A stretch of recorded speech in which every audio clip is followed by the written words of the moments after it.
കേരളത്തിൽ തുടരുന്ന ശക്തമായ മഴയുടെ പശ്ചാത്തലത്തിൽ വടക്കൻ ജില്ലകളിലെ വിദ്യാഭ്യാസ സ്ഥാപനങ്ങൾക്ക് ജില്ലാ ഭരണകൂടങ്ങൾ അവധി പ്രഖ്യാപിച്ചു.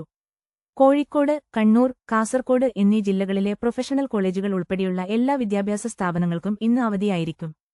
കാലാവസ്ഥാ വകുപ്പിന്റെ മുന്നറിയിപ്പ് പ്രകാരം ഈ ജില്ലകളിൽ റെഡ് അലർട്ട് പ്രഖ്യാപിച്ചിരിക്കുന്ന സാഹചര്യത്തിലാണ് വിദ്യാർത്ഥികളുടെ സുരക്ഷ മുൻനിർത്തി ഇത്തരമൊരു തീരുമാനം കൈക്കൊണ്ടത്. സ്കൂളുകൾ, അംഗൻവാടികൾ, മദ്രസകൾ, ട്യൂഷൻ സെന്ററുകൾ, CBSE, ICSE വിദ്യാലയങ്ങൾ, കേന്ദ്രീയ വിദ്യാലയങ്ങൾ എന്നിവയ്ക്കെല്ലാം അവധി ബാധകമാണ്. എന്നാൽ കണ്ണൂർ, കാസർകോട് ജില്ലകളിലെ റെസിഡൻഷ്യൽ സ്കൂളുകൾക്ക് ഈ അവധി ബാധകമല്ലെന്ന് അധികൃതർ വ്യക്തമാക്കി.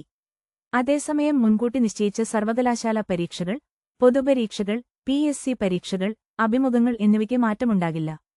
നിശ്ചയിച്ച സമയക്രമമനുസരിച്ച് തന്നെ ഈ പരീക്ഷകൾ നടക്കും. കോഴിക്കോട് ജില്ലയിൽ കനത്ത മഴയെ തുടർന്ന് പലയിടങ്ങളിലും വെള്ളക്കെട്ട് റിപ്പോർട്ട് ചെയ്തിട്ടുണ്ട്. വരും ദിവസങ്ങളിലും ശക്തമായ കാറ്റിനും മഴയ്ക്കും സാധ്യതയുണ്ടെന്ന മുന്നറിയിപ്പിന്റെ അടിസ്ഥാനത്തിലാണ് മുൻകരുതൽ നടപടികൾ കർശനമാക്കിയിരിക്കുന്നത്.